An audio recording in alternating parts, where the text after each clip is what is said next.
This Week in Virology, the podcast about viruses, the kind that make you sick.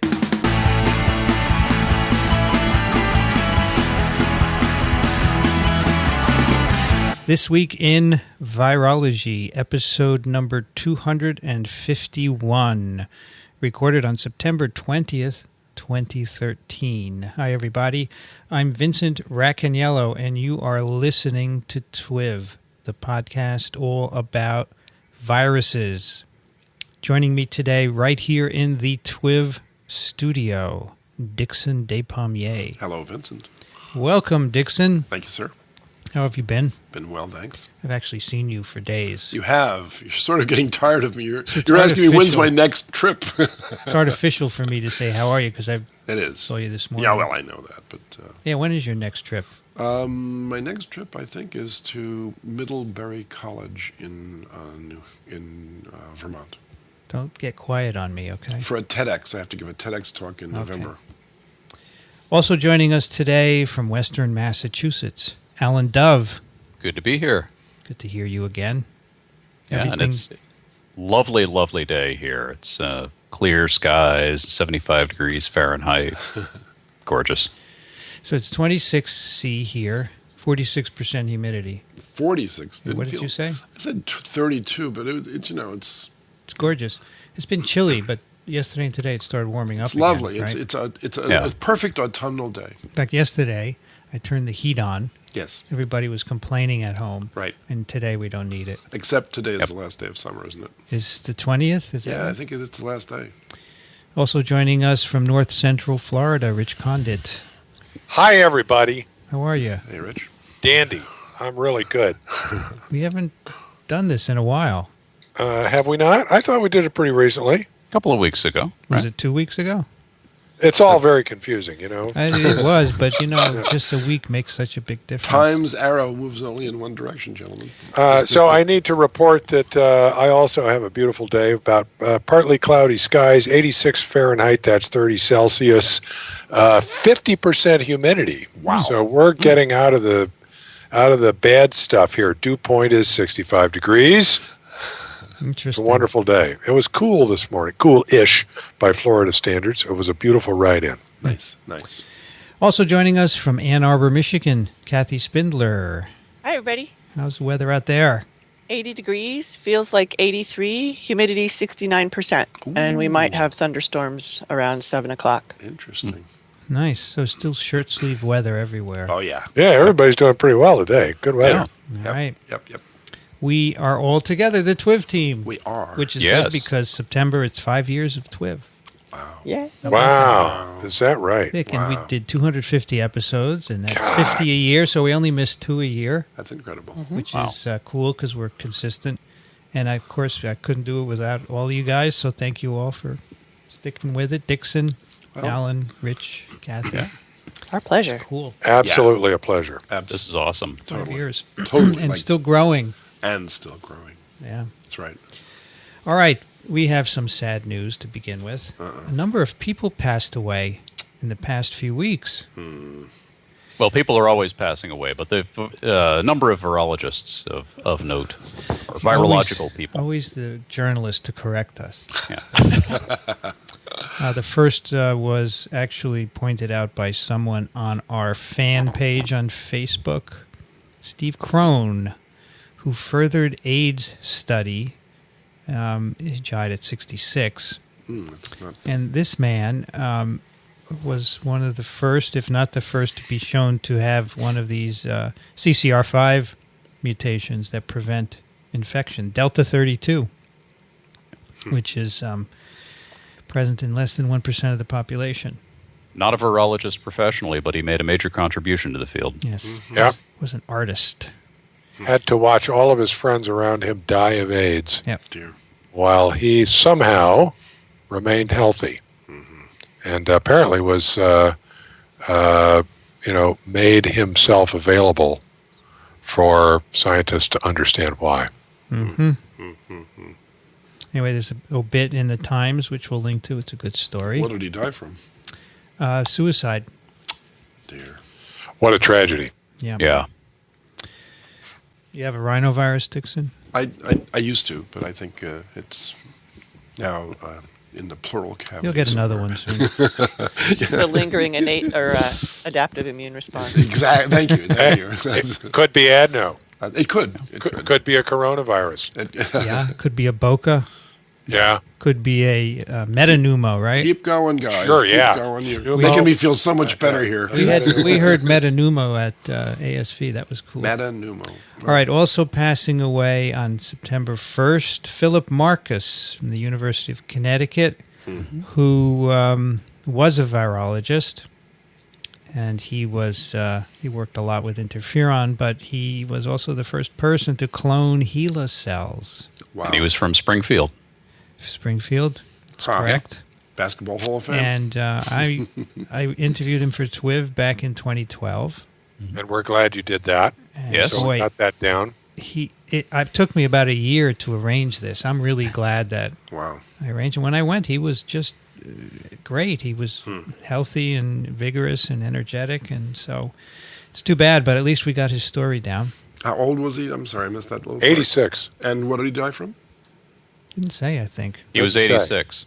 Yeah, he died of being 86. He's been 44 years at UConn. Wow. It's a very interesting history that's highlighted in this obituary. Yeah. Now, I don't know. No, I was at ASV, so his postdoc, John, who you and I met, Rich, at Bozeman. Mm-hmm. We have a photo with him. Right. I ran into him. He said, "Oh yeah, Philip's doing great," and that was July. And then continuing this kind of sad news streak here, Ellen Fanning also died on September 1st. Anyone knew Helen? Oh, Ellen, yeah. sorry, I did not. I Yeah. never met her. Definitely from the DNA tumor virus meetings. And as Bob Garcia alluded to last week in his TWiV with you, she made major contributions to understanding SV40 DNA replication. Right. And She died of ALS.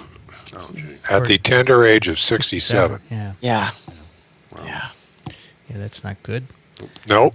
And yesterday, Paul wrote, "We lost a great Canadian microbiologist just today. Dr. Don Lowe played a major role in the SARS outbreak and many other infectious diseases, including necrotizing fasciitis." So he sent a link to his obituary. And He was he's- apparently the public face of SARS when it hit Right. Toronto. Yeah, he was chief of microbiology at that hospital in Toronto. So last week I was in Denver at ICAC, and I was in the press room, and someone came up and said, "We need someone to talk to a reporter about MERS." And we looked in the program, and Michael Schmidt said, "Oh, Don Lowe is here. He's the guy who you have to talk to." So I said, "Okay, give him." But I'm sure he wasn't at the meeting because he was very sick. So I was really surprised to get this because I had just heard his name last week. Right. He was only 68. Dear, Yes. Dear, dear. He had a brain tumor. Oh, gee. And there's a picture of him here, Yep. holding up what looks like a blood auger plate in a lab full of people in white coats working very hard. Right. All right, so this Paul, thank you. He writes on his email, "A TWiV follower since number 1." Cool.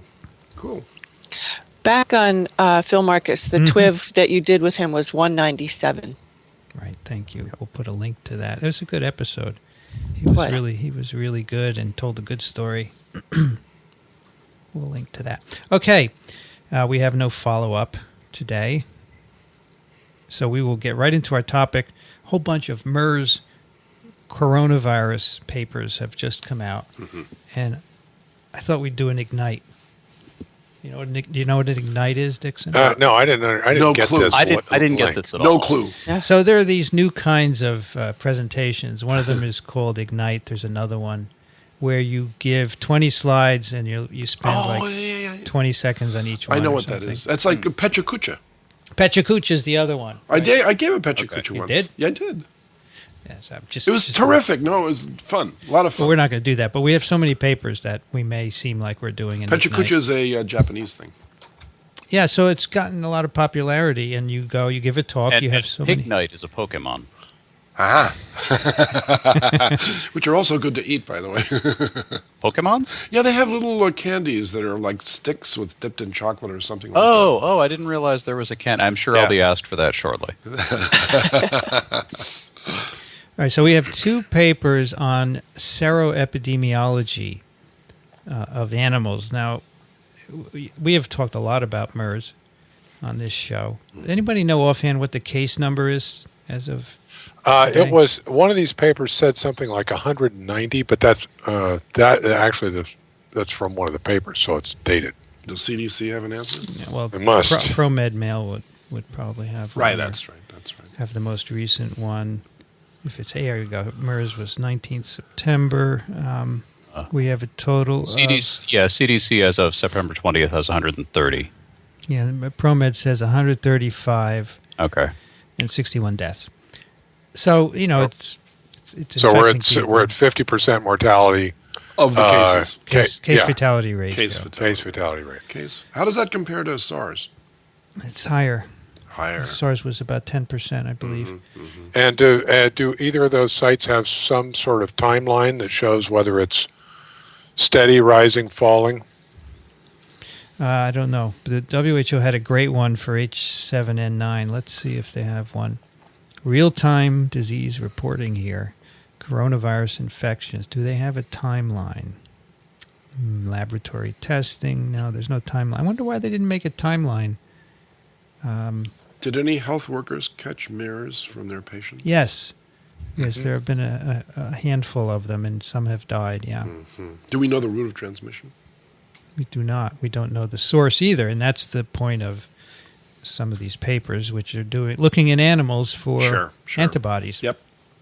And as we talked about before, a bat has been implicated by a short PCR product. Right. Camels were implicated early on. Some of the patients had contact with camels, and there are lots of them there. There apparently. are. Apparently, they eat them and they race them. Yep. And do other things like tourist stuff. You ride them. Right? Yeah, and they're beasts of burden, basically. They're beasts of burden. They are beasts. So the 2 papers came out, one in August and one in September. By the way, I did just find a MERS timeline. Looks like it's at University of Queensland. And it seems to be updated recently. So if somebody... I think I'm looking at the same thing. Virology Down Under. Virology Yep. Down Under, yes. I know that blog, yeah. He's good at tracking. And it looks like, according to this, does it look to you, Alan, like it's Can you at put least leveling off? Put a link in the show notes so we Yeah, can I see just it. I just put a link It's above. there, yeah. There we go. Yeah. Proportion of fatal cases is converging on If I look 40%. at cumulative deaths, cumulative cases is still going up. Well, cumulative cases will have to go up. 'cause Well, it's kind of leveling Well, off. it can level off at some point. Yeah, Cumulative deaths is leveling off. Deaths is leveling off. Not according to what we did today. And the first case was... Just- no, never that's mind. true. The first case was identified in which country? Yemen? Saudi Arabia. Saudi Saudi Arabia. Arabia. Saudi Arabia, okay. April 2012. They go back that far. Oh, here you go. If you go further down on this, they've got cases by week. All right, and it's about constant. So it's a slow leak into the population. Here we go. This is a good.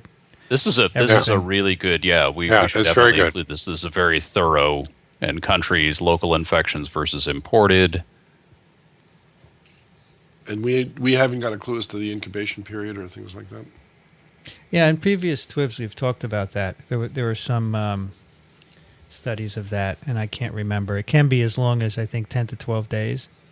Oh, that's not so long then. There's also some evidence for less serious infections, so they're not all 50% or so. So according to this graph that's cases by week, it's not going away. Right.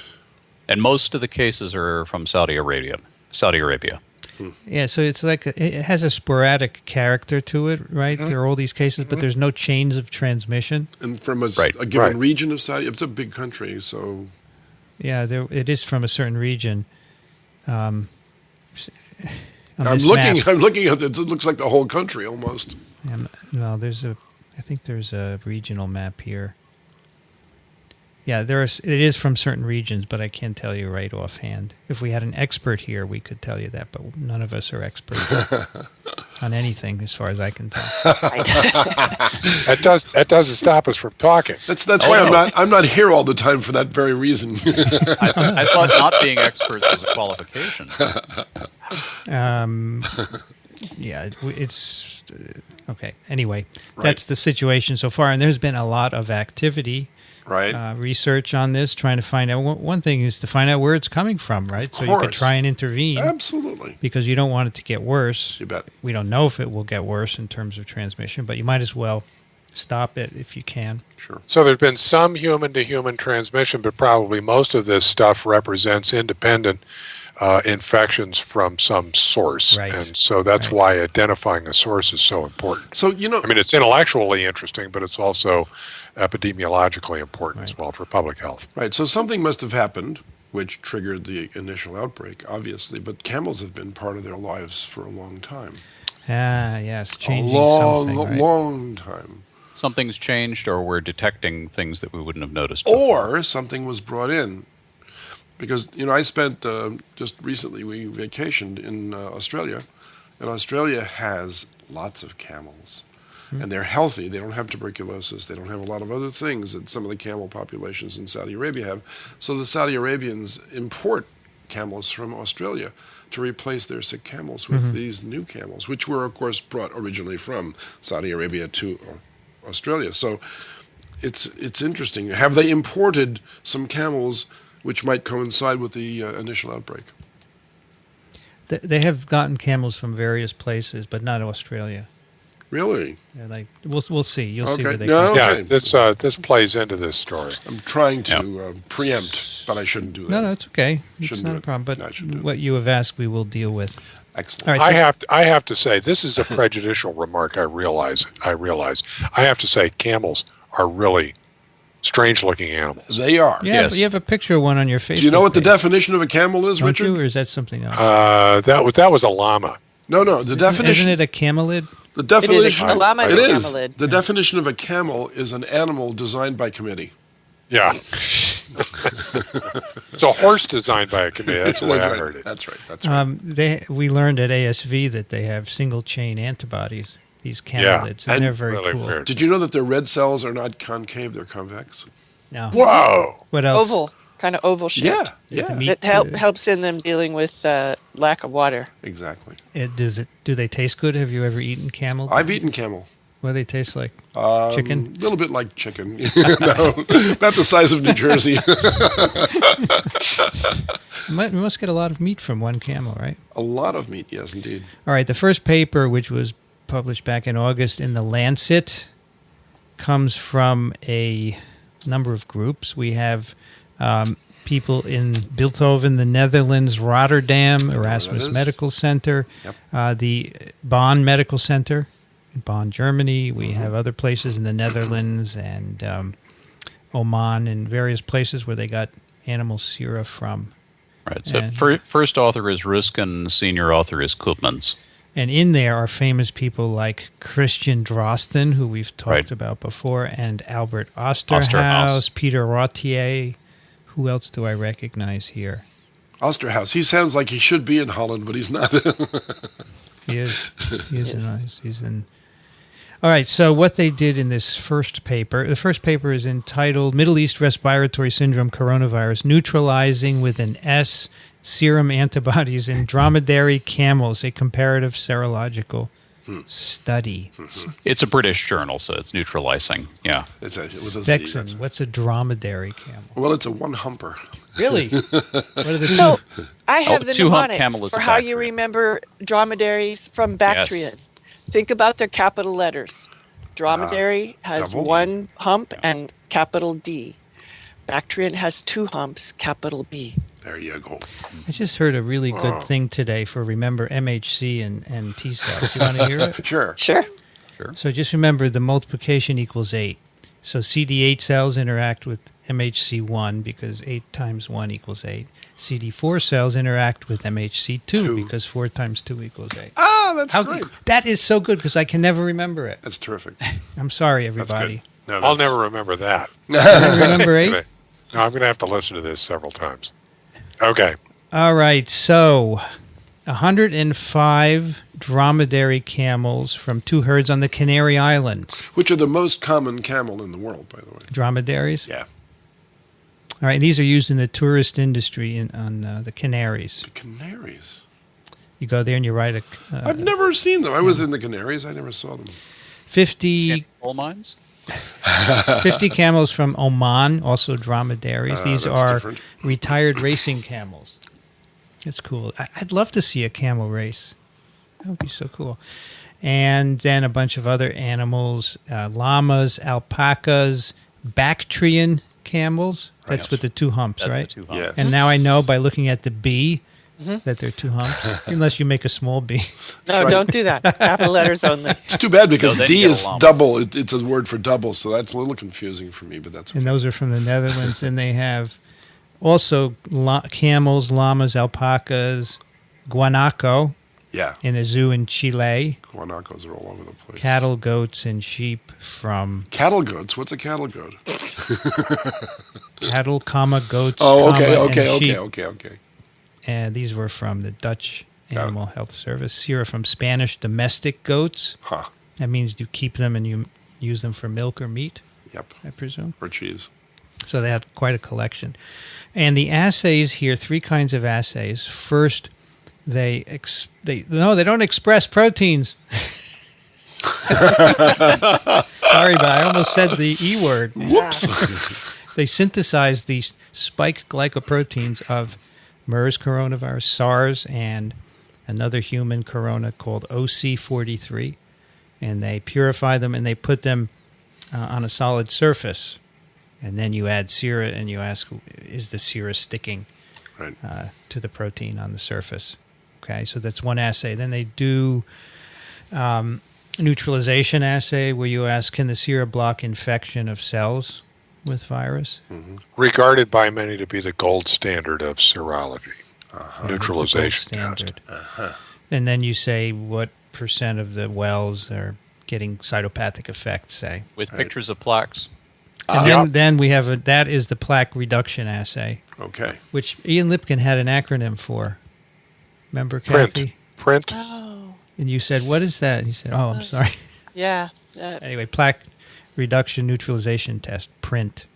That's what. Yeah. I mean, seems to me that that's pretty Test. stringent too. It's a test. Test. No. It's not Yeah. real. Right? Yeah, I've never understood. Okay, so the this is getting a little into it here, but I have to do this. Okay. The neutralization test they're doing using a TCID 50. Right. So what the TCID 50 means, tissue culture infective dose 50. That's the amount of virus that is required at a certain dilution to infect, as evaluated by cytopathic effect, half of the wells that you infect if you infect multiple wells.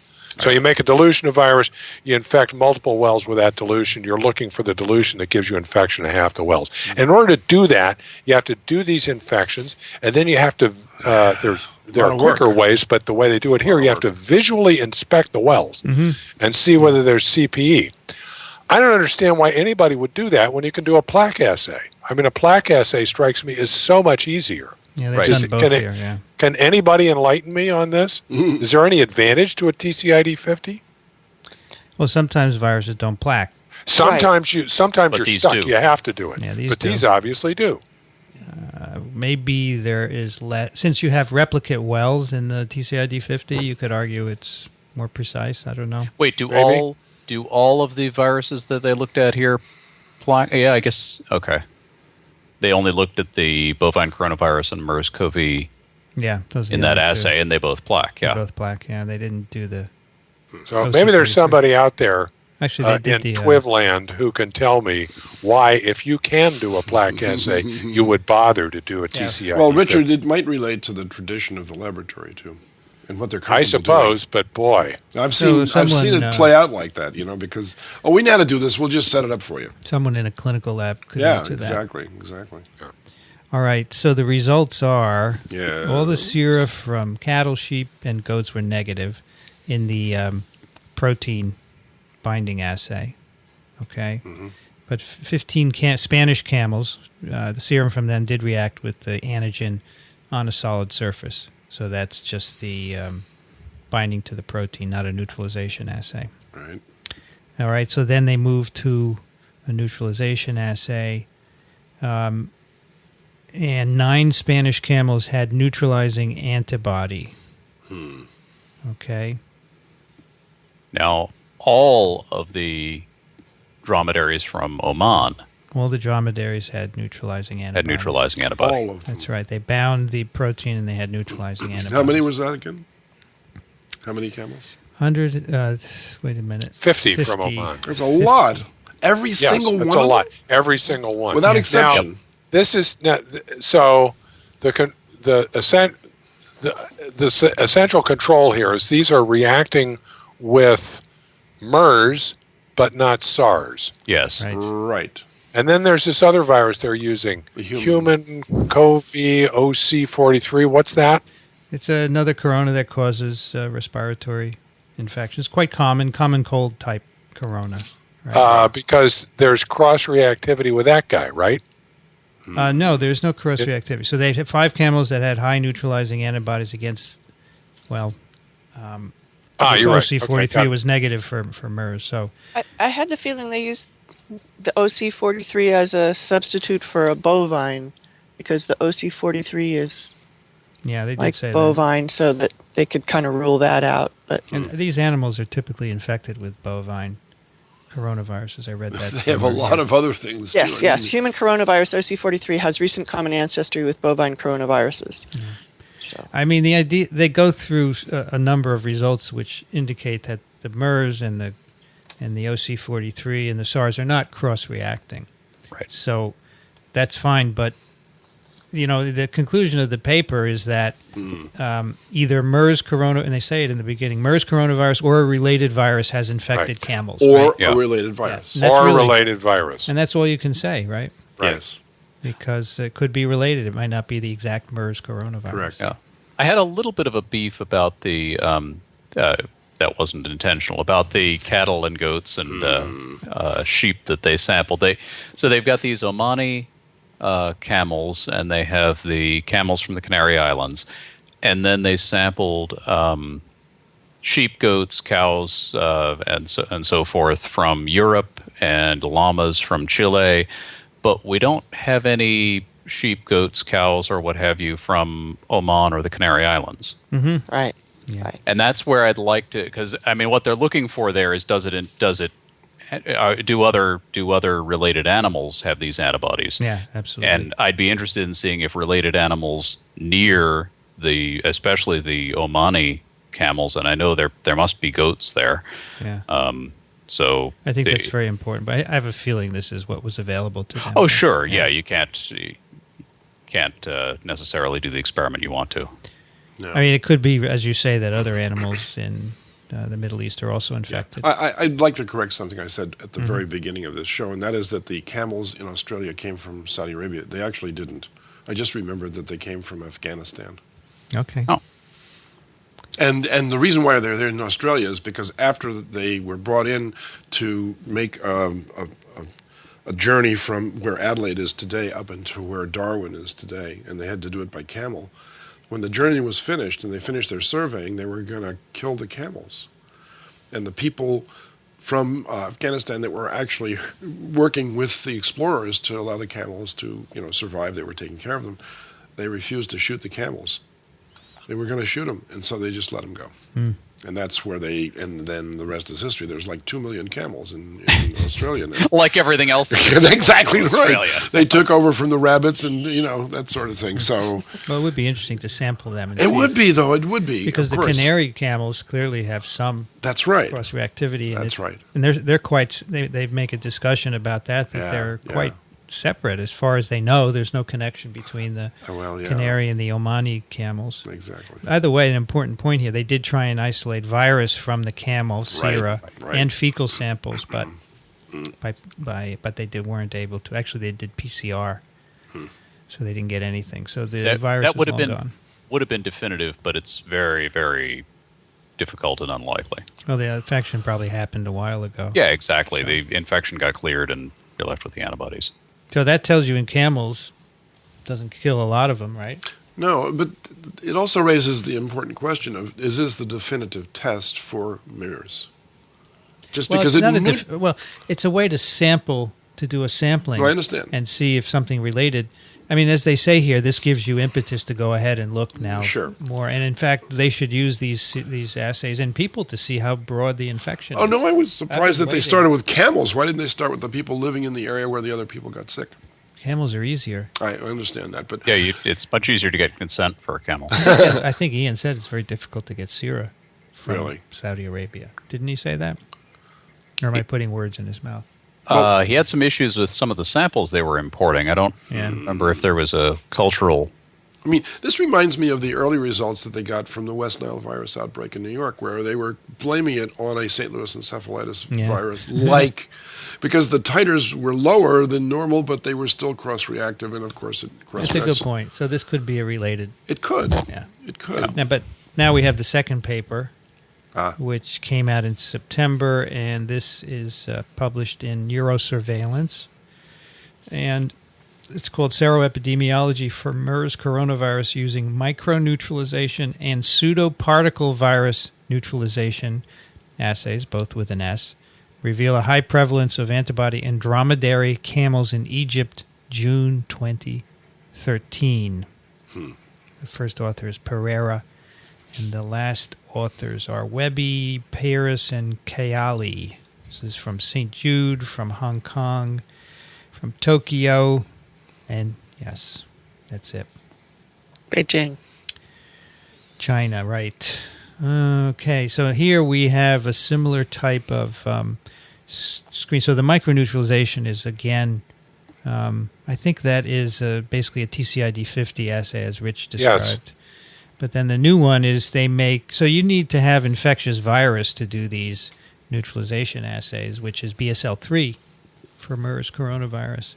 So here they've developed a neat assay using what they call HIV or MERS pseudoparticle viruses. MERS-like particle? Or well, it's a HIV with the MERS glycoprotein, right, which can only do one round of replication, so it can't spread. It's not infectious. It's basically an HIV genome without a glycoprotein, with a mutation that prevents glycoprotein synthesis. So you get when you put in the spike gene for MERS, for example, you get particles formed, but since there's no gene in the particle for the spike, they don't go on and on. And is the spike the only thing the antibodies are directed against in nature? No, I'm sure there's other things too, but this is what they're just going to measure. Right. The spike is going to be the dominant antigen. No, I understand. And probably the neutralizing antigen. All right. And these viruses have, I think, a luciferase reporter, and that's how they measure it, right? Just for kicks, those out there in TWiV land, I mean, and there is a TWiV land now. Yeah, this is an amazing convergence of technologies. I mean, we just blurt out stuff like luciferase, but for those who aren't used to listening to this, luciferase is... He's going to enlighten you now. Luciferase is the enzyme that fireflies use to burn ATP and make light. Exactly. Okay? And so it gives off a very intense signal in response to ATP, so it can be used as a marker, a reporter for all sorts of things. Sure. So we have a firefly gene in a crippled HIV vector, okay, that shows up ultimately when you do the engineering as a particle that's HIV expressing this firefly gene in a particle coated with a MERS protein. Science is great. In culture. Isn't it wonderful? You're right. We're kind of glib about it, but it's really cool. Yeah, so every now and then you look at a method and you suddenly remember what all this is put together. Exactly.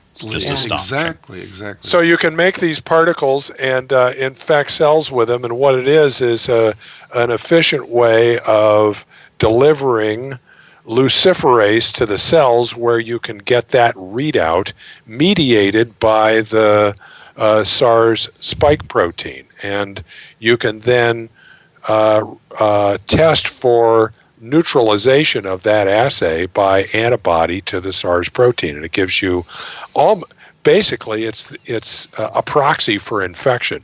Right. Yes. By I didn't by MERS. I said SARS. A proxy for infection by MERS that doesn't require BSL-3 and turns out to be remarkably sensitive. Okay, and really easy to do. Funny. So in this study, they have 976 human and animal sera from Egypt and 992 human and animal sera from Hong Kong. Mm-hmm. And these conclude swine, humans, of course, which are not swine, wild birds. Speak for yourself. Water buffaloes, cows, sheep, goats, and of course, dromedary, camels. So in the microneutralization, nobody had neutralizing activity except 103 of 110 sera from dromedaries collected in Egypt. Mm-hmm. And the 1 to 20 or higher, dilutions of 1 to 20 or higher of the serum, they saw neutralizing activity. And 16 of these that were positive were also had neutralizing activity in this pseudoparticle assay, which Rich described. There's a nice table showing all of this. So the camels from Egypt really have neutralizing antibodies. Not all of them, like the Omanis did in the other study, but a remarkable only fraction. 93.6%. Pretty darn good. Or 98%. Or 98.2, depending on which assay you Sure, exactly. Now, these sera, if I'm not mistaken, were collected from abattoirs. That's correct. Camel sera, so these are animals that were going to be consumed. I'm understanding is that they're imported into the country for consumption, right? Yes, I believe so. That's right. But they've spent some time in the country, but... You know, this made me very sad when I read this. They import these camels, and then they leave them there for a couple of months, and then they put them on trucks to bring them to the abattoirs. They actually describe this. Mm-hmm. I don't know where that is. I lost it. It's the first paragraph of the methods, yeah. I felt bad about that. Can you imagine putting them on a truck? And, 4 to 5 months before transport to the abattoirs in open trucks. So they say open because they could be infected, I guess, on the way. But you're not going to live very long, right? No. Well, it's no different from any other. I know, animal. but I'm very sensitive. Even Are you vegetarian? No, I'm not. But I'm still sensitive. I think the next time they play that Geico ad where the camel is asking what day is it, Vince is going to cry. I feel bad. These are big. I don't even step on spiders anymore. I mean, it's ridiculous. I'm getting out of control. You're going to become a Jane if you don't watch out. No, anyway, so I'm nice to spiders, but only because they eat flies.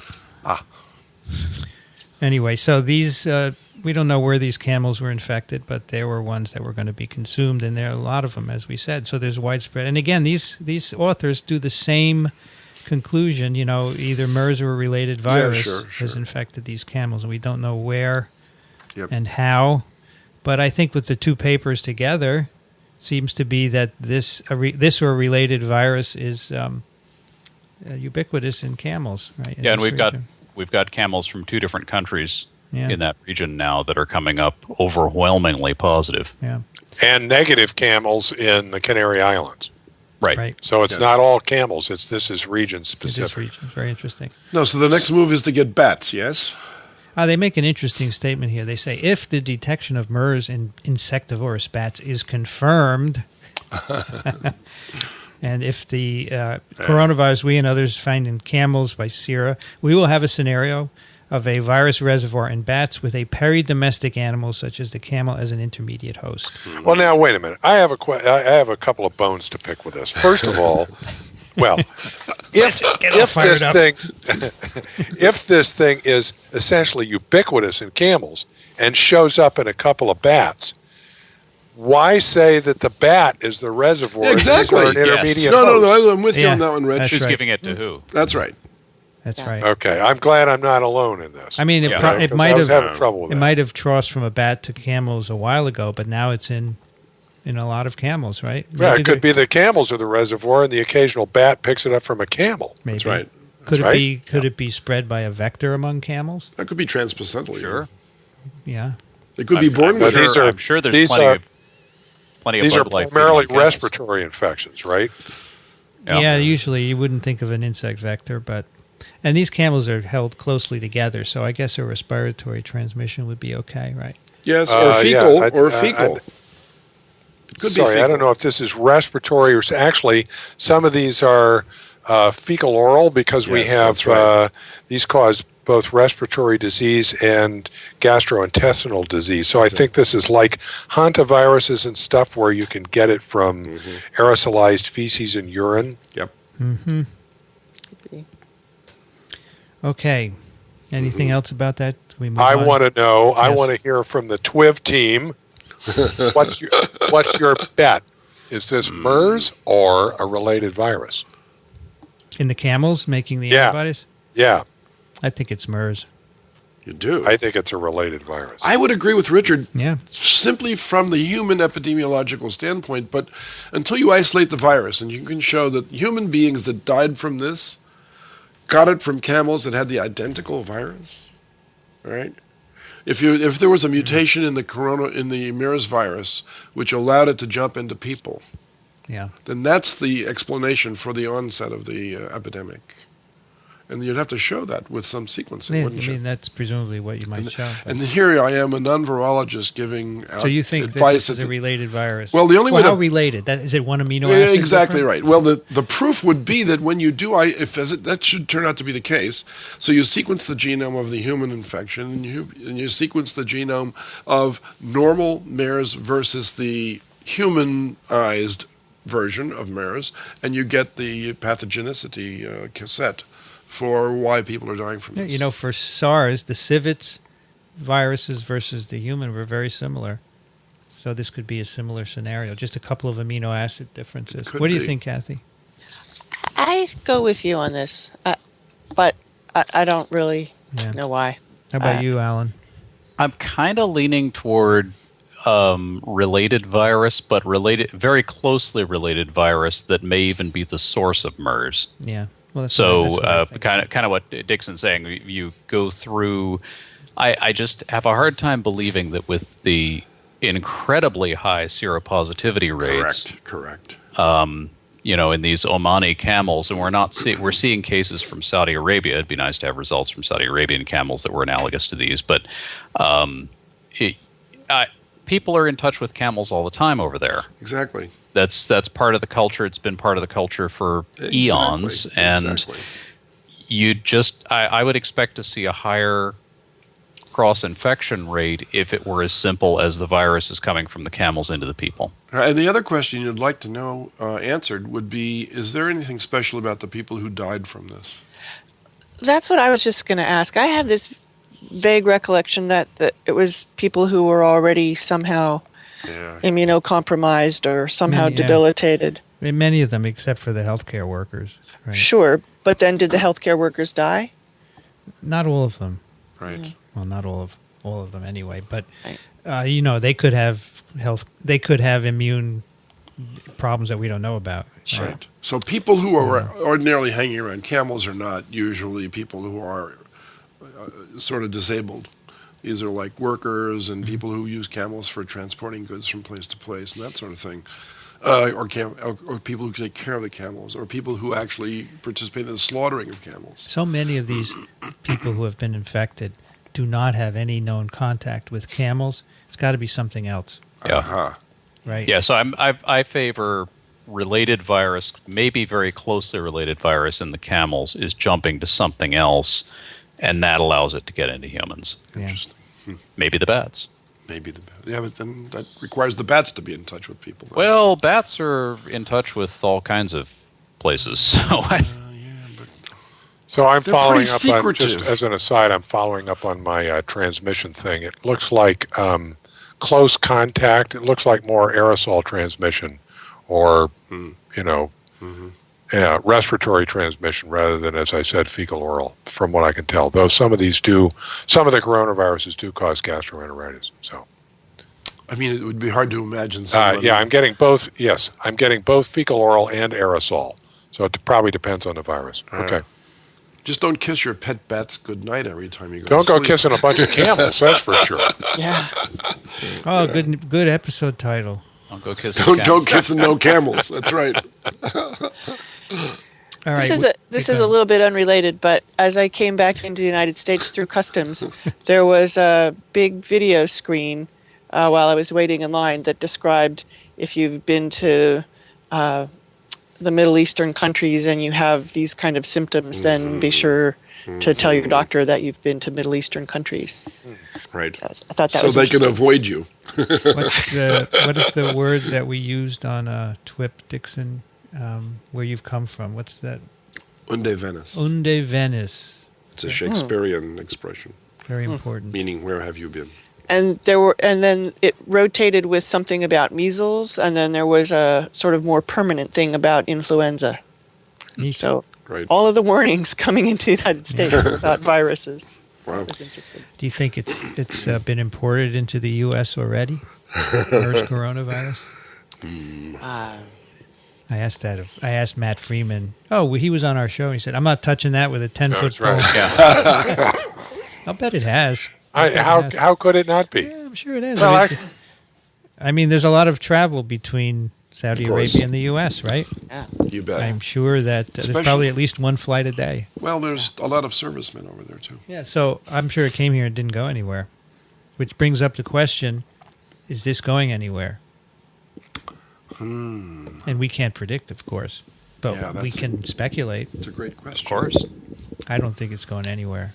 No, I don't think it's going to be a big deal.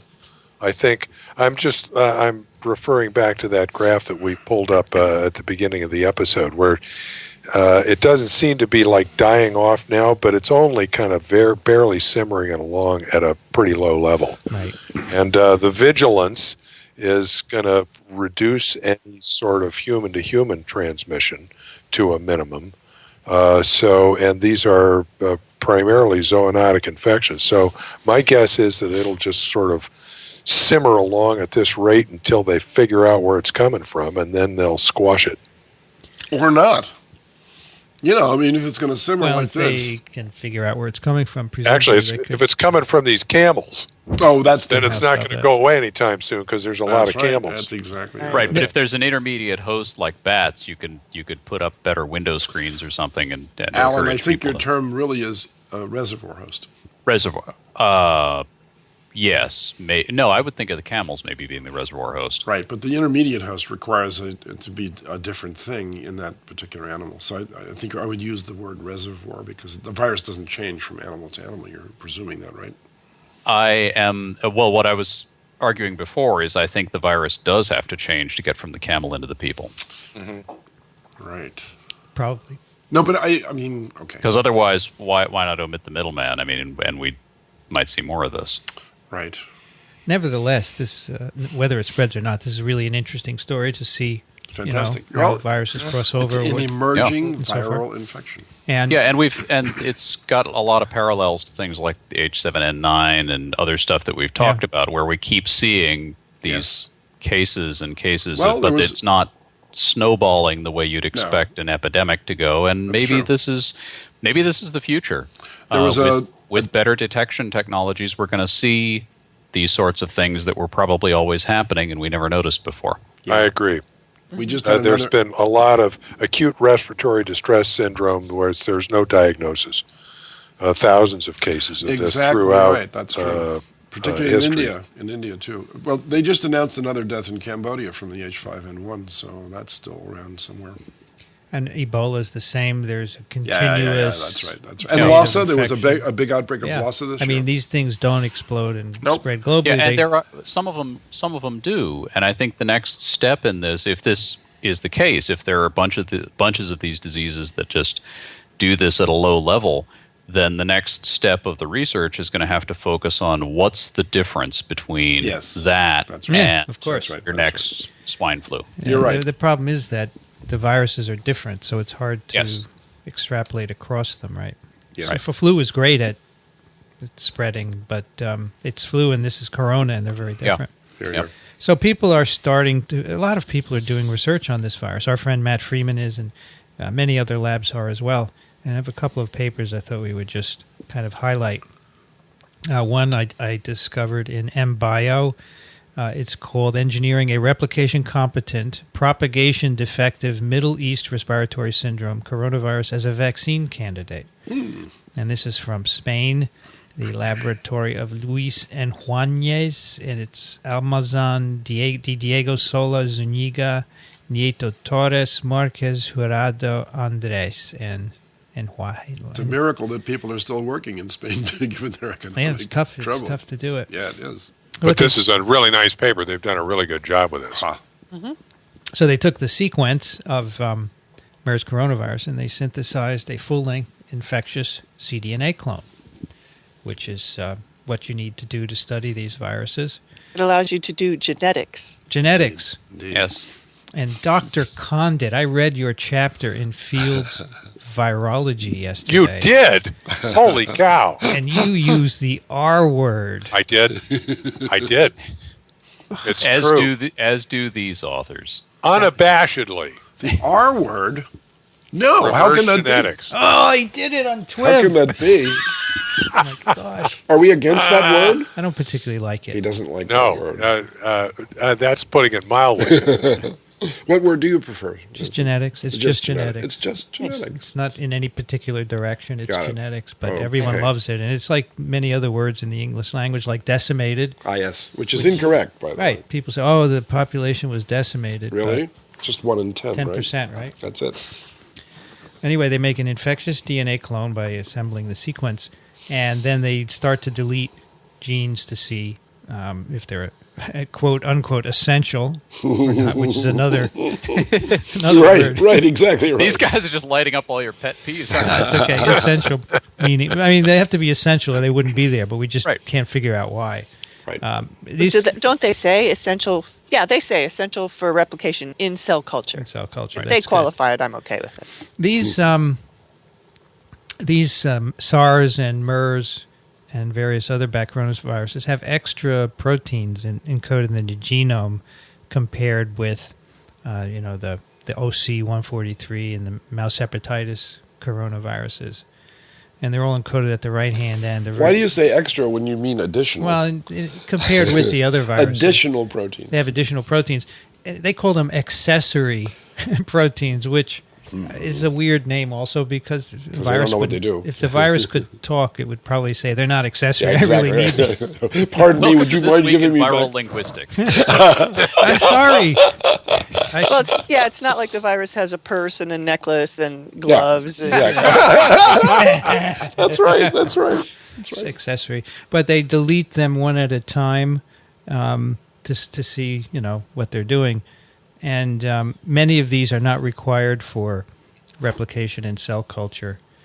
With a few of them, I think there's a double deletion of a protein called 4A and 4B replicates about 10 times lower, but they can grow without some of these protein coding And I think that's sequences basically why they get called accessory proteins. So the implied in that for me is that these viruses can grow in cell culture, but they're probably out there in the wild have some purpose. Right. Here.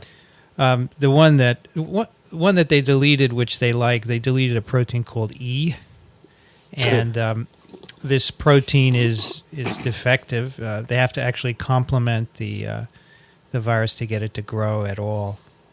So they call this a replication-competent propagation defective. So the genome without E will replicate, but it can't make particles and spread from cell to cell. So they suggest this might be a good vaccine candidate. And E turns out to be a little membrane protein that sits in the membrane of the virus. And as far as I could tell, nobody knows really what it does, except that it is important. It neutralizes antibodies. Maybe, hey, well, you see, Could there's a very well paper be. we're going to talk about where there's an That's right. immune antagonist. That's right. One thing I found interesting here is that, so if everyone remembers, this virus was first isolated in Rotterdam, I believe, from patient samples, and then it was sequenced, and the virus was grown in culture, and these individuals find that there's a cell culture grown version of this. I guess the clone that they make and they pass in cell culture accumulated a mutation in the spike glycoprotein, and it made it replicate better than the sequence from the original isolate. So So they call it a cell culture adapted change that leads to better replication in cell culture. That's kind of interesting.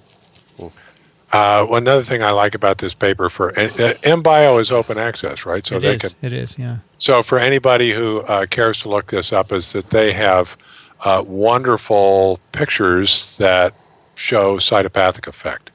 Yes. In Figure 2, they show uninfected cells and cells infected with both immunofluorescence and phase contrast pictures. And this thing fuses cells, which is a really striking cytopathic effect, so people can see what that looks like. Yeah. These viruses grow very well. And, I mean, they make plaques, they cause CPE. It's very nice to study, clearly. So as I was reading this, I emailed Matt Freeman. I said, "Oh, what do you think of this?" And he said, "It's good." And then there's another one, which I hadn't seen, by another group, which was published in PNAS. So I just wanted to mention that one out of fairness. It's reverse genetics with a full-length infectious cDNA of the Middle East respiratory syndrome coronavirus. They put reverse genetics right in the title. They did. They did. First word, yep. Thank God Vince didn't review it. Our friend Eric Donaldson is on this paper. Scobie, Yount, Sims, Donaldson, Anurothram, Menachery, Graham, Swanstrom, Bove, Kims, Grego, Randall, and Barrick. So they also make an infectious clone. And maybe here is where I saw the mutation in the S-glycoprotein and not the other paper. The wild-type MERS contains a tissue culture-adapted mutation in the spike glycoprotein. So the recombinant virus they made, which was based on the sequence, replicated less efficiently. But they also delete genes here, these accessory genes, and have similar findings, and say, we need this recombinant-derived virus to look for drugs and make vaccines. So similar goals in both cases. This is also a nice paper. They have nice growth curves.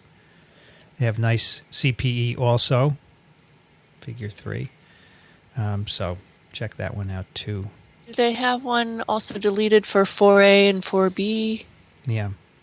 And does it also do less well? I'm looking in the... So they've deleted... Or 3 to 5? Does that include 4? Yeah. I guess. Okay. Yes, or 3, 4, and 5. And that has a little 1 to 1.5 logs reduced titer, yeah. So I'm wondering if that's because of what we're going to find out in a minute about the 4A and the other paper, which is that it's a type 1 interferon agonist. It could be, I suppose, right? Mm-hmm. Could be. Because the cells are making innate responses, so that could be. Mm-hmm. So the other paper, the last paper of our Ignite MERS, is it's a JVI accepted paper, pre-publication. Middle East respiratory syndrome coronavirus accessory protein 4A is a type 1 interferon antagonist. And this is from Niemeyer, Zillinger, Muth, Zielecki, Horvath, Suleiman, Barchet, Weber, Drosten. There you go, from Bonn and Müller. So this is all from Bonn, Germany, and one from Marburg. All from Germany. And so they are looking at some of these accessory. Bless you, Dickson. Do you need an accessory? No, I think I've lost my accessory protein and my interferon is working very well. So they looked at 3, 4A, 4B, and 5 for their abilities to inhibit type 1 interferon response. And they say these proteins of other coronas are known to interfere with interferon responses. So they go through a series of experiments which essentially show in the end that 4A is binding RNA, double-stranded RNA, and preventing it from activating MDA5, which is a cellular cytoplasmic protein that detects the double-stranded RNA and activates the interferon response. So you delete this. Well, they show the protein has this ability. Right? They do not make a virus lacking it and show that this is the phenotype, if I remember correctly. No, right, because they don't so. have an infectious clone. But now these other people do, and they already made the deletion of That's right. 4A and 4B. It's a pretty good bet. It's a pretty good bet that'll work out, though. This idea of a virus making an RNA binding protein particular double-stranded RNA binding protein that is there for the purpose of circumventing the innate immune response is not uncommon. There's a lot of viruses that do this. Right. Amazing. But this could account for some of the seriousness of infections. Yeah. So you can, if they had an animal model, they could put the virus lacking 4A into it and see immune responses. But of course, they could do that now in cell culture. I'm sure this group is making their own or has made their own infectious clone also. Some of these assays are so striking. In particular, the IRF3 translocation from the cytoplasm to the nucleus just blows my mind. Okay, that when you the sort of the end, one of the end products or downstream of the interferon induction response is the dimerization of this interferon response factor and mobilization from the cytoplasm to the nucleus. Right. And they show this in one of these figures using immunofluorescence and how this protein prevents that. And it's just so striking. It's amazing. Yeah, so IRF3 is normally cytoplasmic. When MDA5 detects double-stranded RNA, there's a signaling cascade that results in the phosphorylation of IRF3. It dimerizes and goes into the nucleus. And you can see that beautifully in these immunofluorescent pictures. And that sort of mechanism is not uncommon. The modification of some transcription factor and its translocation to the nucleus. NF-kappa B does the same thing. Right. So it's very interesting.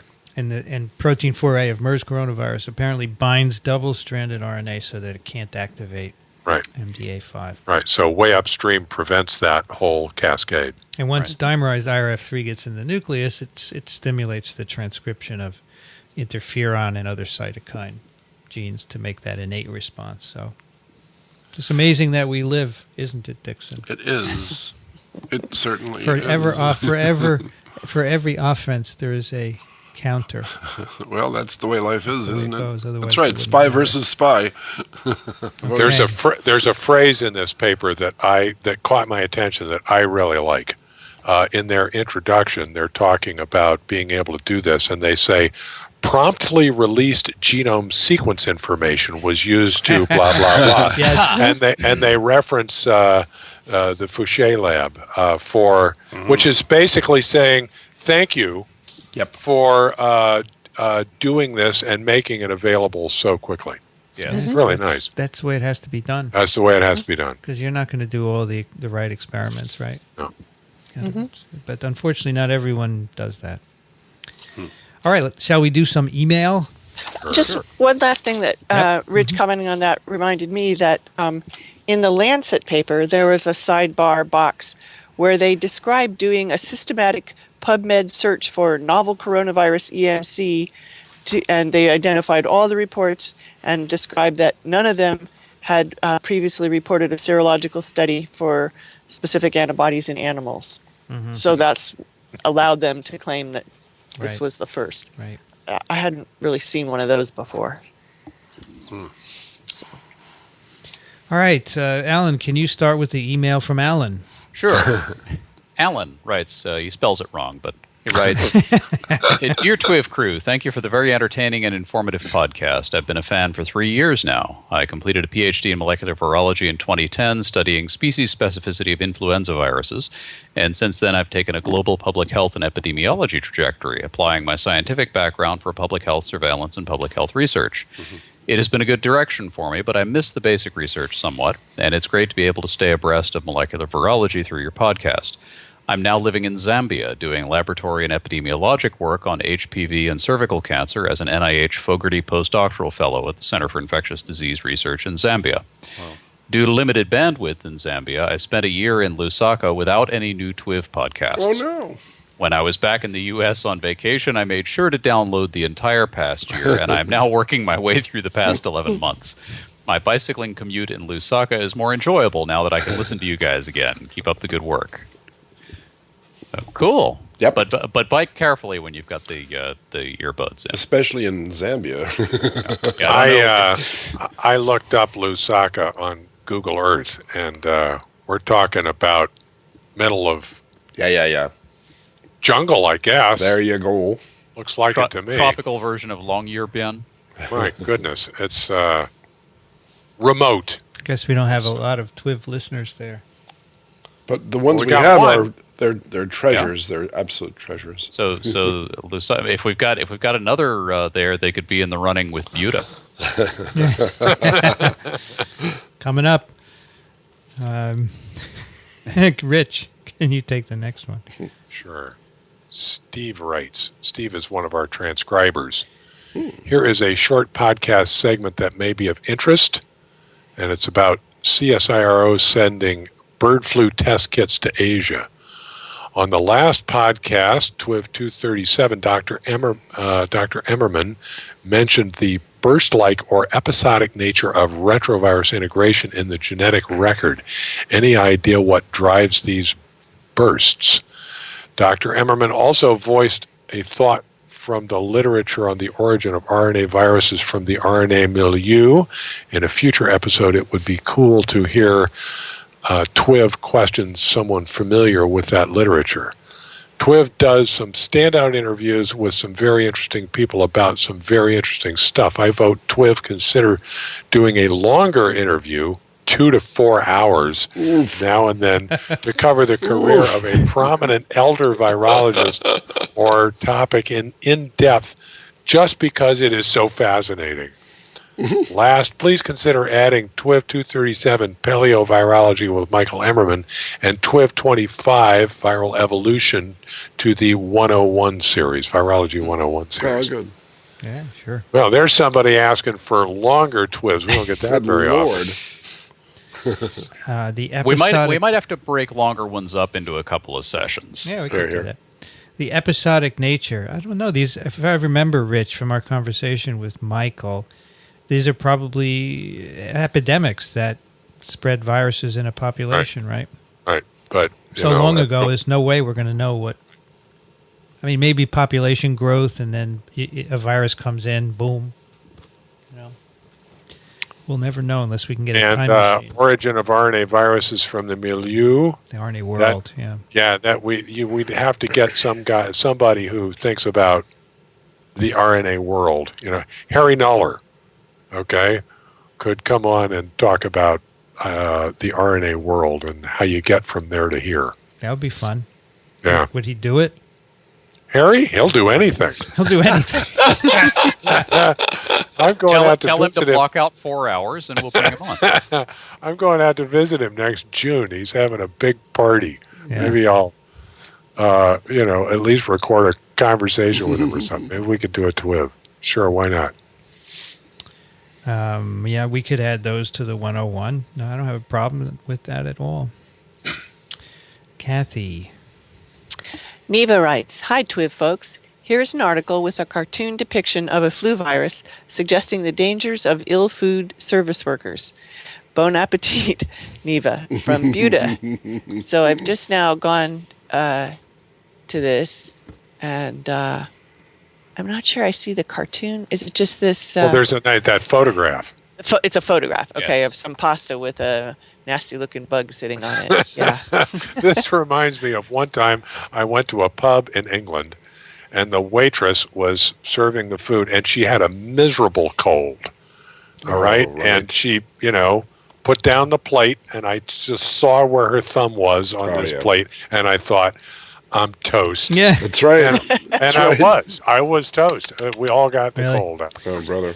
Yeah, this is an article about how restaurants are not giving basically sick days to people with Who are sick. Yeah. colds. Yeah.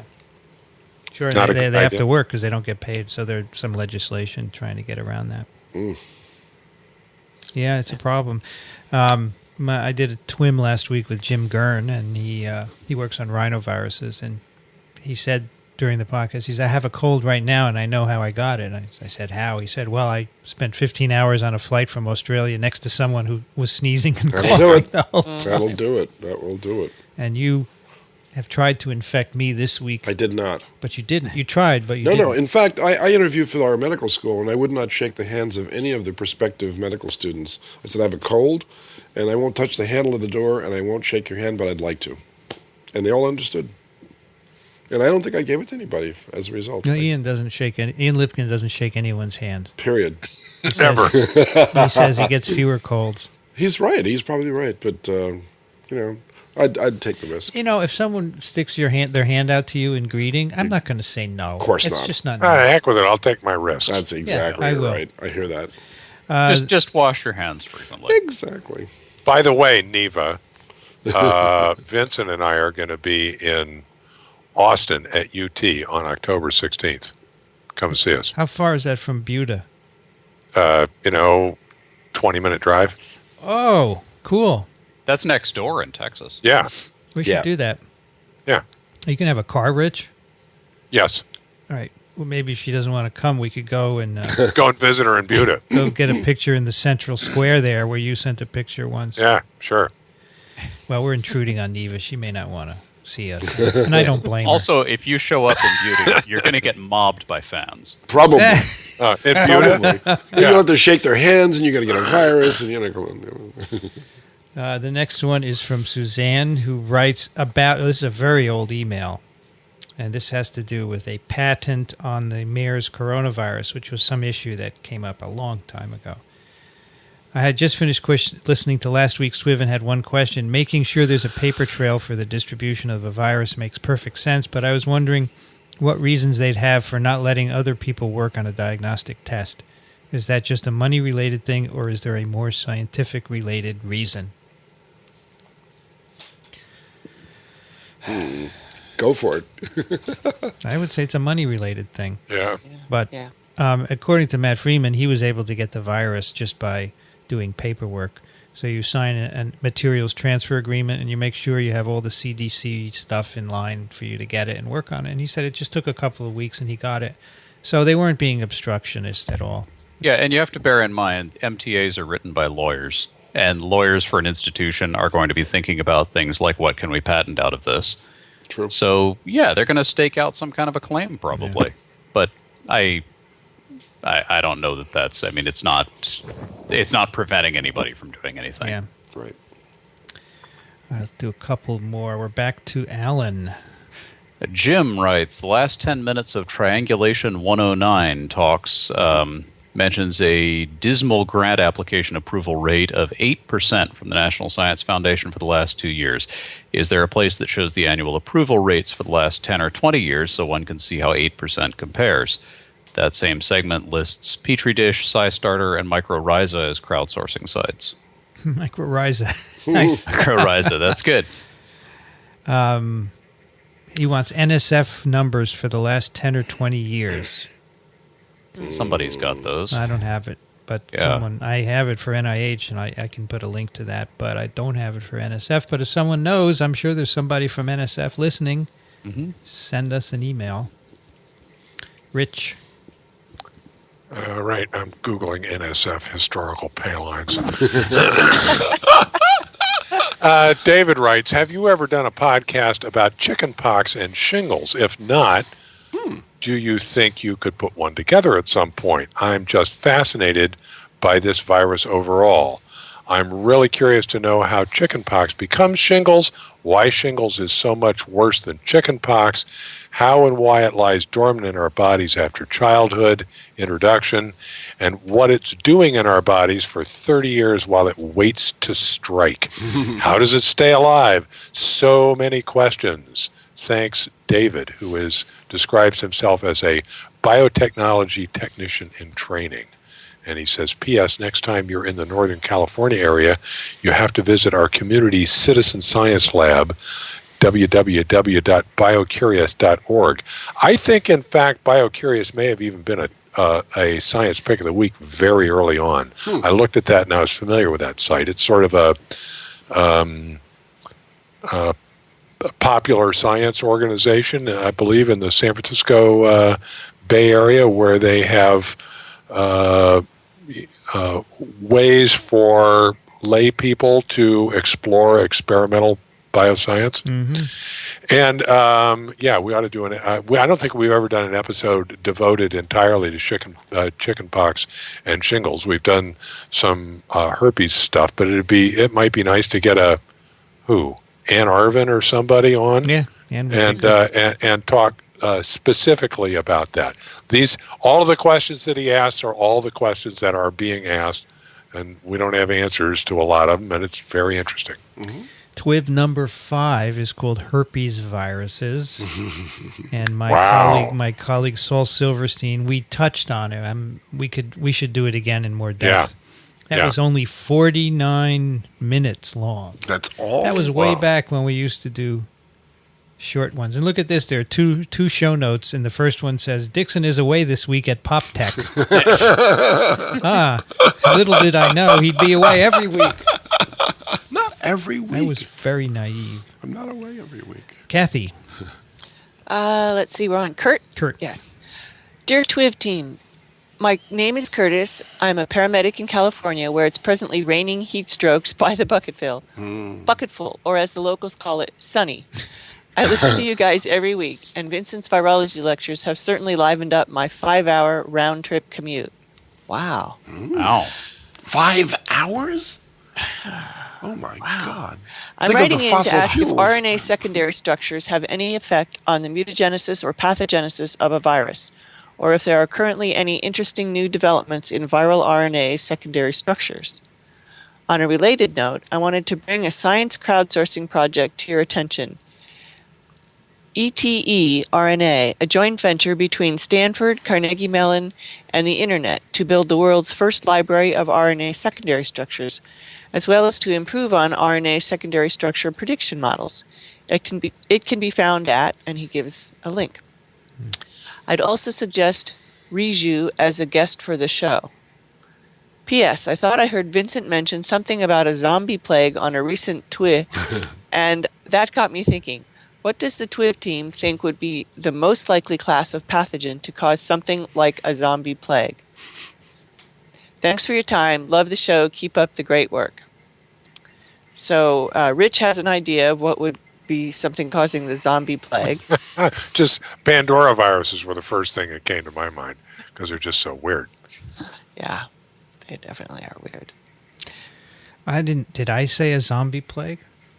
I don't even believe in zombies. We went through a period of time, some TWiVs, some years back, where zombies were kind of a recurring thing. Yeah. I think we've matured since then, don't you think? I don't think so. I mean, vampires, yes. But, zombies, come on. It's so passé.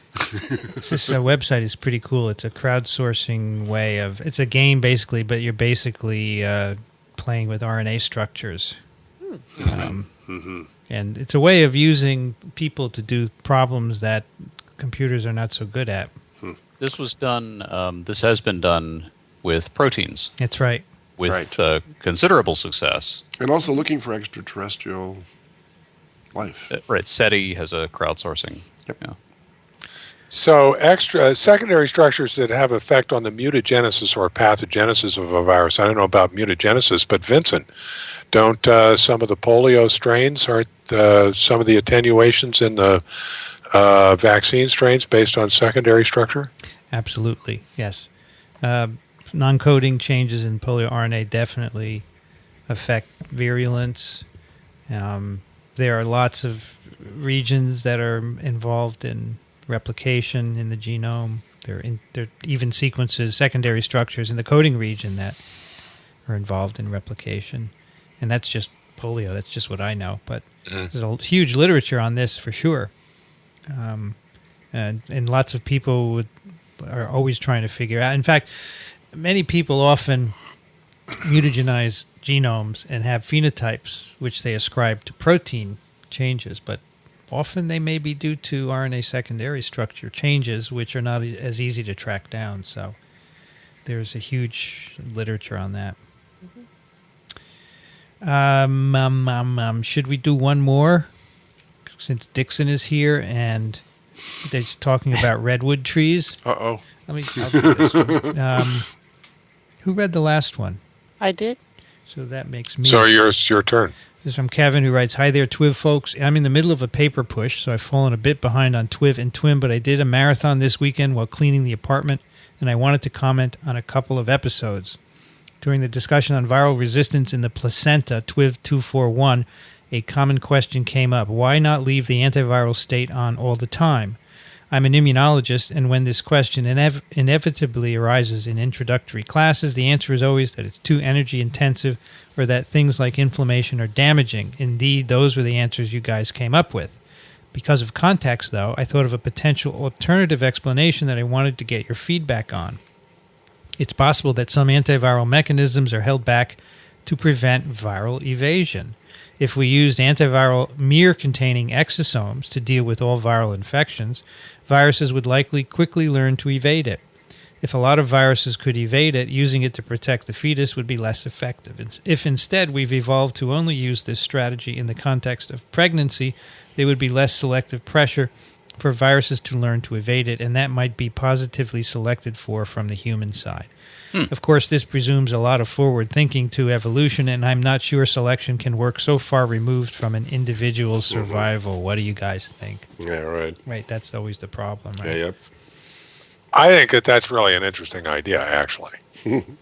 I haven't kind of thought it all the way through, but it's worth thinking about. I think that's an interesting idea.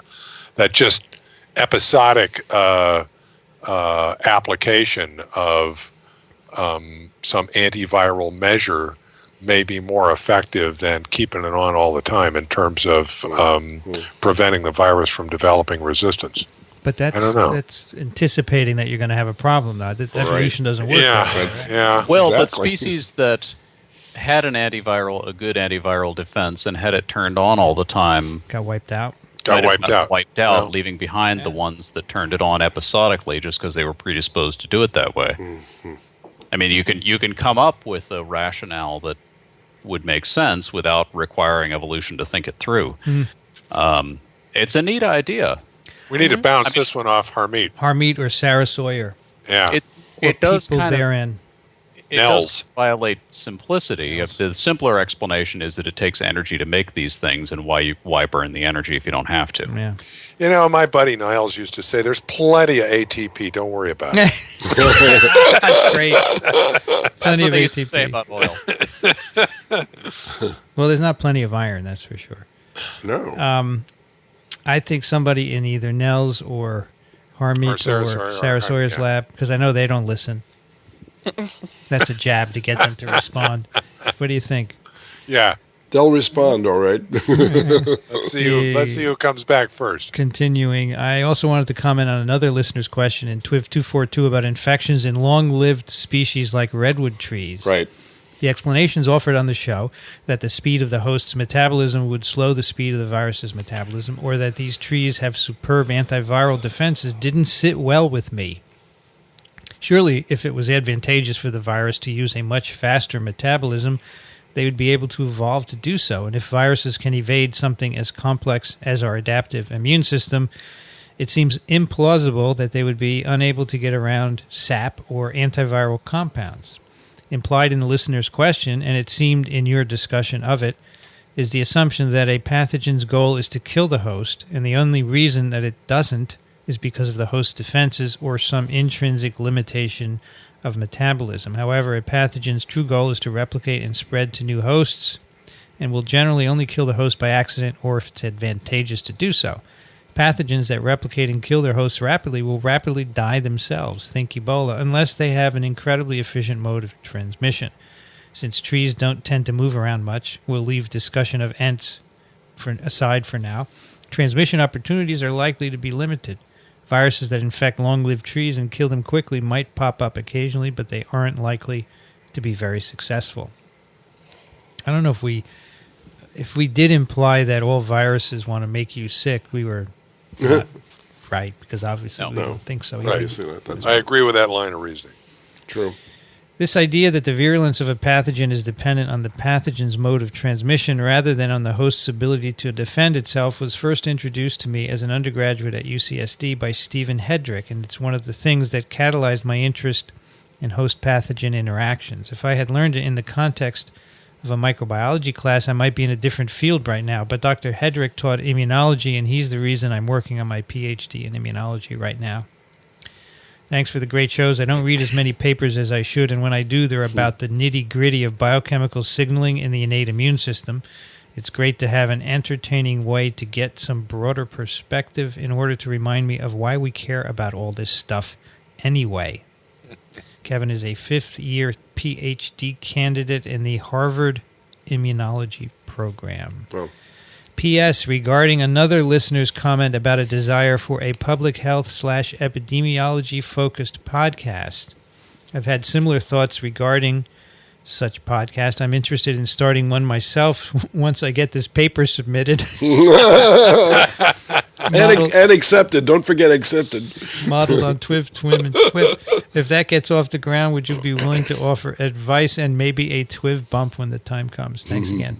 Of course. Absolutely. Absolutely. You betcha. And for advice, we can offer advice, but there's Ray Ortega's site, right?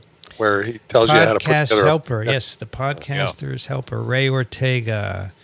There is another Epi Public Health podcast. We're supposed to be a guest on that, right? Right, the Remember one that? at Johns Hopkins. Johns Hopkins, Bloomberg. Yes, so anyway, there's always room for 2 Sure. or 3 or 4. Sure. All right, let's do some picks of the week. Dickson, do I have to prod you? No, you don't. Not today. Only if I'm allowed to pick the Skeptic website. You just did. You just For did. this one? Well, a different one? I thought I picked it for TWiP. Okay. No, you picked it for Not Twitter. on Twitter. Okay then. Wait. I have another one. I was surfing the Yahoo News the other day, and there were some remarkable photomicrographs of, I guess it said, nature up close. And I'm sure you can find it. There are 17 wonderful, beautiful up close. And David Scharf had several examples of his scanning electron micrographs in there. And one of them was of a macrophage, and it was remarkable. I'd never seen a macrophage so beautifully portrayed as I had then. So if I'm not allowed to pick that 17 series of photographs, I picked David Scharf's website. So David Scharf is a scanning electron microscopist out of California, and he's extremely talented, and I will pick that as my pick of the week, David Scharf. There it is. I would let you pick it, but it was only All right. 2 weeks ago. No, I didn't pick David Scharf. No, the other one, the Skeptic. Oh, no, that's okay. I was not sure whether I was on TWiV or TWiP, so I'm sorry. Well, we'll see if we can find it, Dickson. You can find this one. It's easy. David Scharf Scharf. is how do you spell that? SCHARF. All right, thank you, Dickson. You're welcome. Yep. Scharf Photo. He's Electron he's micrographs. fantastic. I He's think fantastic. I've located him. He's great. Kathy, what do you have? I have something that kind of goes a ways back, but it was in my queue.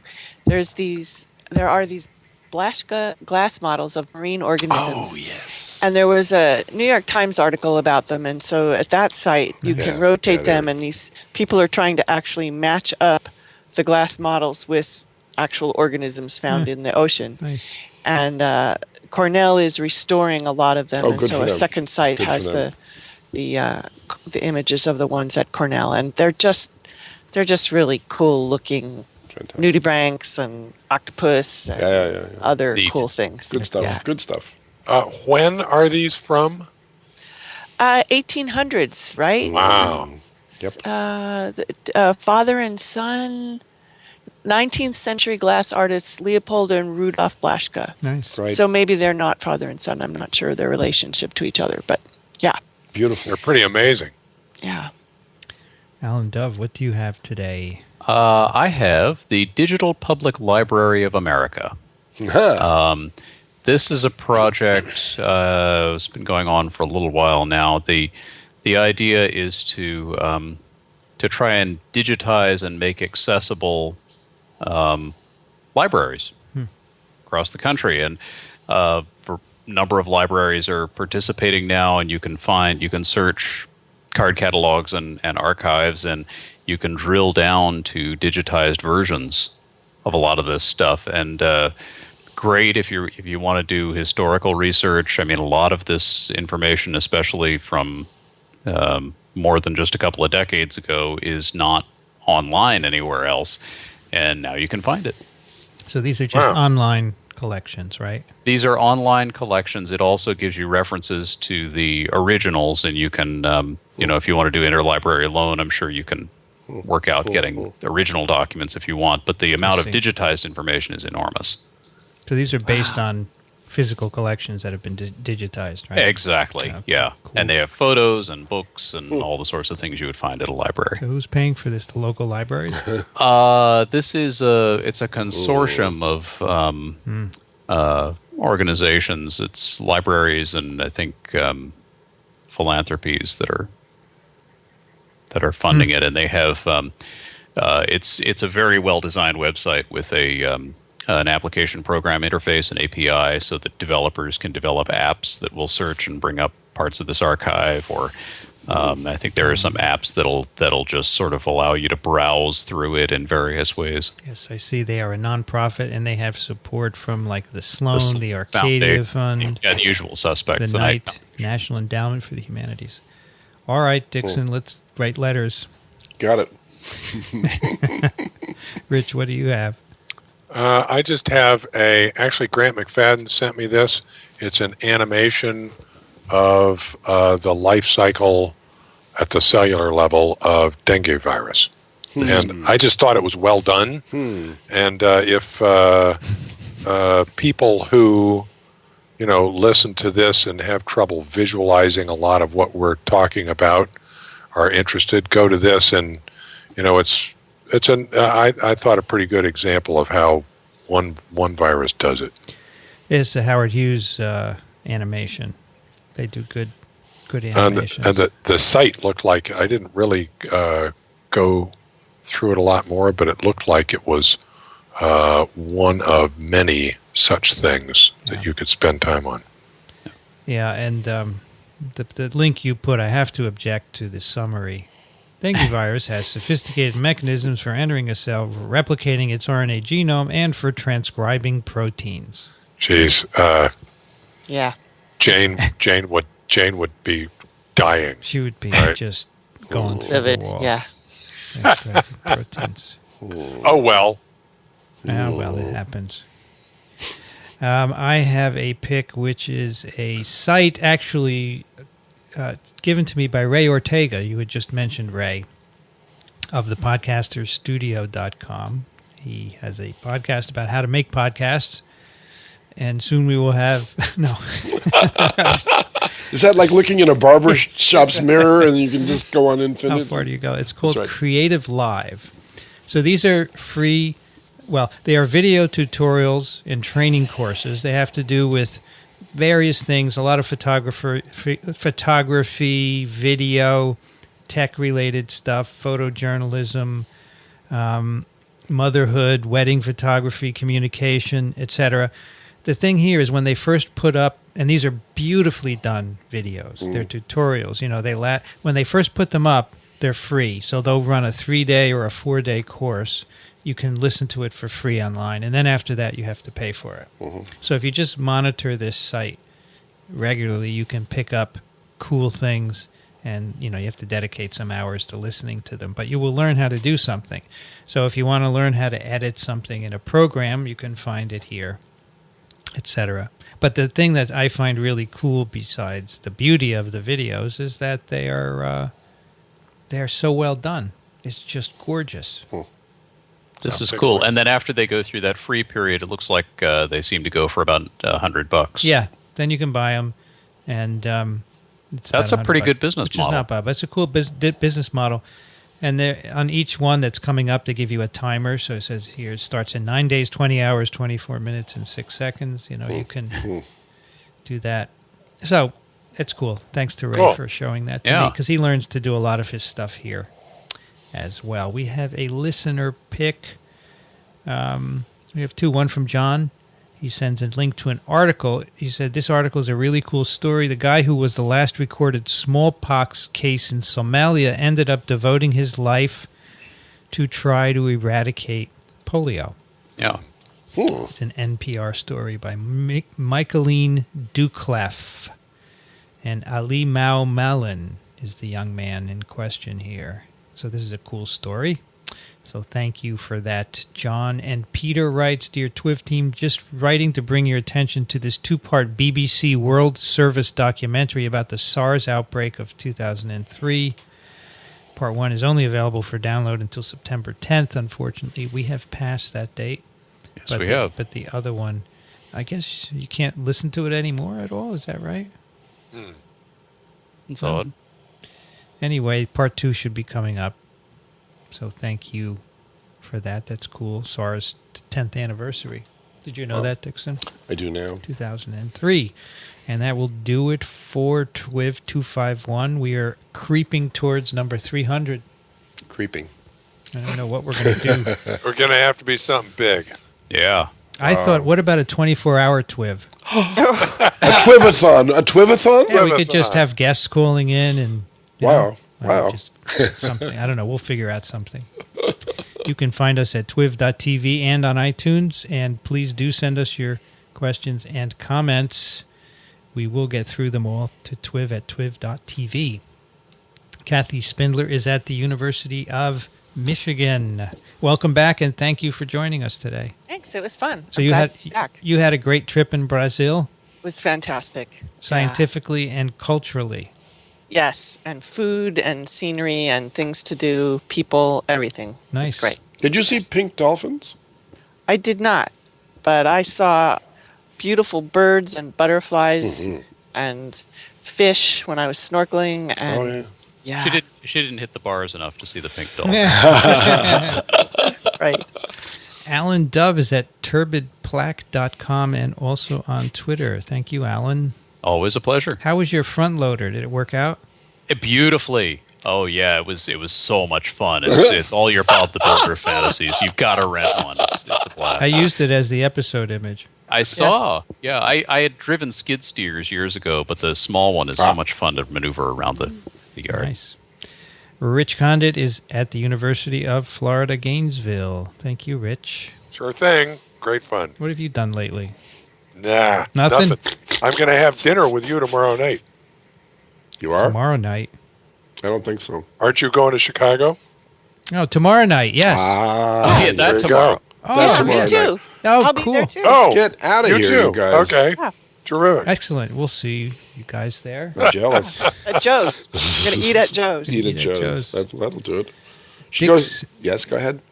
What were we going to say? Show what? No, you can go see the vertical farm while you're there. Where is it? Give us the address. It's called The Plant. It's in the old meatpacking district. It's a fantastic visit. If you get a chance, go see it.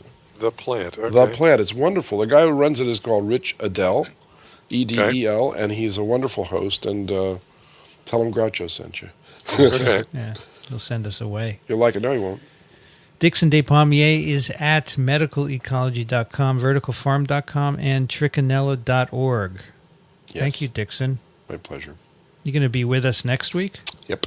Not with us in the biblical. No, I'll be with you sense. in both senses of those words. Although I'm not sure biblical is correct. No, it's not correct. Next Friday, we're gonna have to do some rearranging because I'm not here on Friday. We'll talk about that after Right. the show ends. I'm Vincent Racaniello, and you can find me at virology.ws. You've been listening to This Week in Virology. Thanks for joining us. We'll be back next week. Another TWiV is viral.